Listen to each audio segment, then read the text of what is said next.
Welcome everyone to today's video presentation. Tatalakayin natin ngayon on how to transform the Philippine criminal justice system, exploring its challenges and discussing ways to improve it using detailed real-life examples and practical solutions. Ang ating layunin ay gawing kaakit-akit at kapaki-pakinabang ang paksa na ito para sa iyo. So, let's get started. As we all know, the Philippine criminal justice system comprises of how many pillars? We have 5 pillars. First, the law enforcement, prosecution, the judiciary or the court. Fourth is correction, and last but not the least is the community. Now let's delve deeper into the challenges each pillar faces using a real-life example for each. Now let's start from the first one, which is law enforcement. I think one of the problem, most of you knows this one problem of police are inadequately trained, poorly equipped, and of course, underpaid. This is why this may lead to corruption and abuse of power. For example, no? Merong isang police named, let's say, Juan. Siya ay nahihirapan dahil sa lumang kagamitan tulad ng sira-sirang radyo at isang patrol car na madalas masira, most probably, no, during patrol operation or hot pursuit operation. In addition, his lack of proper training sa mga larangan tulad ng forensic investigation at mga de-escalation techniques ay nagpapahirap sa kanya upang maging epektibo sa paglilingkod at pagpoprotekta sa kanyang komunidad. Consequently, also Juan often feels powerless when faced with complex criminal cases and the community he serves remain unsafe. Now let's move to the second one, the prosecution. As we all know, in the prosecution pillar, the prosecution system is hampered by heavy workload, inadequate staffing, and low conviction rate. Yes, I think the best example for this is, let's say, let's let's call the character as Maria.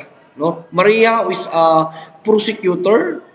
Siya ay nalulunod sa kanyang mabigat na dami ng kaso na kinabibilang ng around, let's say, 200 cases sa anumang oras. With only a handful of support staff na meron siya, nahihirapan siyang ripasuhin ang mga case file. Wala nang oras for discovering more evidence and of course, lack of time for court presentation. Because of that, maraming kaso ang naantala o ibinabasura dahil sa hindi sapat na ebidensya. Ito ay isa lamang sa halimbawa ng mga problemang kinakaharap ng prosecution pillar. So, let's move to the third pillar, which is the judiciary or the court. The judiciary suffers from lengthy trial processes, case backlogs, and lack of transparency. Ito yung mga talagang na-encounter na problem dito sa judiciary. Halimbawa na lamang, no? Let's call the character as Judge Santos, ay inaanod na ng mga kaso na nagre-resulta sa mahabang proseso ng paglilitis at tumalaking tambak ng mga kaso. So sa kanyang korte, I think ang kakulangan ng mga court stenographer, alam naman natin no kung sino yung mga court stenographer, di ba? Ito yung nagpapabagal sa court proceeding kasi nga hindi sapat yung mga court stenographer doon. While ang lumang sistema naman ng pag-file ng kaso ay nagpapahirap sa pagsubaybay at pagpamamahala ng mga kaso ng maayos. Possible, no, this kind of situation ay magre-resulta sa patuloy na pag-extend ng pre-trial detention doon sa akusado and at prolonged suffering for victims waiting for justice. Talagang ah, mataas-taas na panahon na araw pa or buwan na pwede magstay yung victims for awaiting for his justice. The number four, or the fourth pillars, we call it as a correction. In correction, we all know that their biggest problem was overcrowded. Yes. And of course, an inadequate rehabilitation program which contribute to high recidivism rates. Mayroon ako magandang halimbawa para dito. Kagaya na lamang ng isang prisoner. Ah, let's call or let's name it again as Juan, who is living in an overcrowded cell which designed for only 20 inmates, no? 20 inmates, but currently housing 60 of them. Just imagine how difficult to breathe or to sleep in this kind of situation. Isa pang problema dito kapag walang proper sanitation, walang proper ventilation and healthcare service ay talagang nagpapalala sa tensyon sa pagitan ng mga prisoner at nagdaragdag ng panganib ng sakit. How about, no? Let's try to imagine during the pandemic, how would they prevent not to be affected as for such disease, no? Yun talaga napapaisip ako. Dagdag pa rito, limited access to rehabilitation program yung ma-encounter na problem dito, such as drug treatment or skills training, ay nagpapahirap sa pagkakataon ni Juan na makabalik sa lipunan matapos ang pagtupad sa kanyang sentensya rather. Now let's move on to the last pillar, which is the community. A lack of community involvement in the criminal justice process and limited access to legal resources ay talagang nagpapahina sa tiwala ng publiko sa sistema. And the best example for this situation is that let's name the character as Aling Nena, who is a victim of a crime, let's say a crime of robbery. Has limited to legal, no? Aling Nena has limited to legal resources or limited access to legal resources tulad ng isang pampublikong abogado or public attorney. Na itong mga attorney na ito ay dinadaan din ng mga maraming kaso. Dahil sa kaunting impormasyon about criminal justice process, of course, si Aling Nena ay nakakaramdam ng pagkawalay at kawalan ng katiyakan tungkol sa kanyang mga karapatan at ang suportang maaring makuha niya.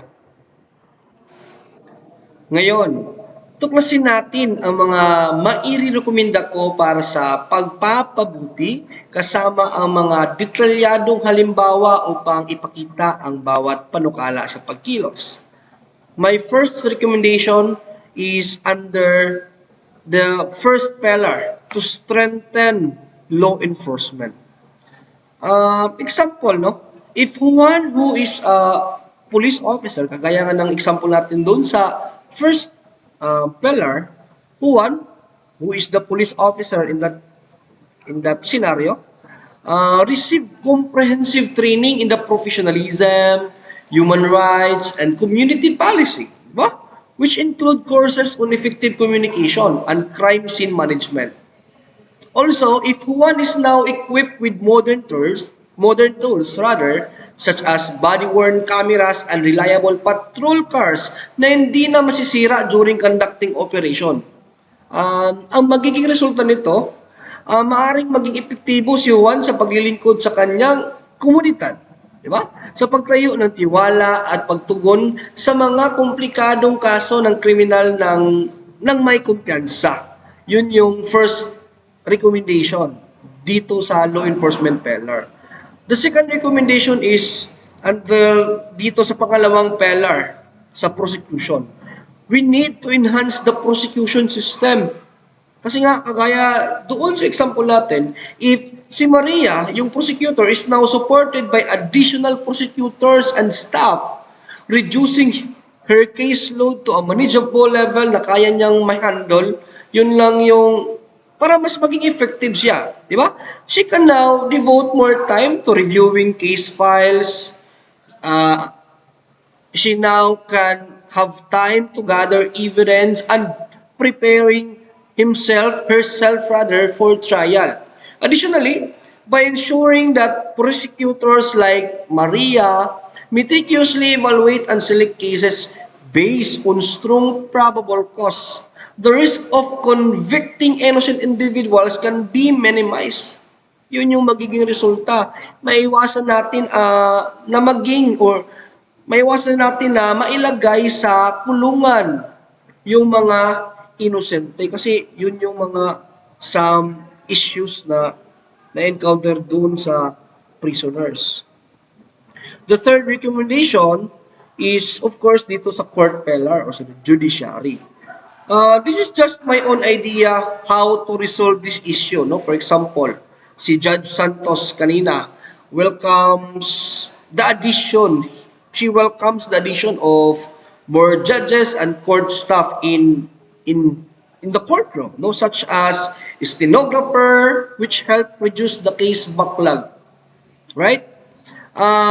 Sometimes this new electronic case management system improves efficiency and transparency in her courtroom rather, no, allowing for easier tracking and management of cases. Maybe we can use electronic devices for the improvements of this issue. Kagaya na lamang sa mga ibang bansa, they use these technologies para to resolve cases, para maiwasan at para mapadali yung pagbigay ng hatol sa mga cases.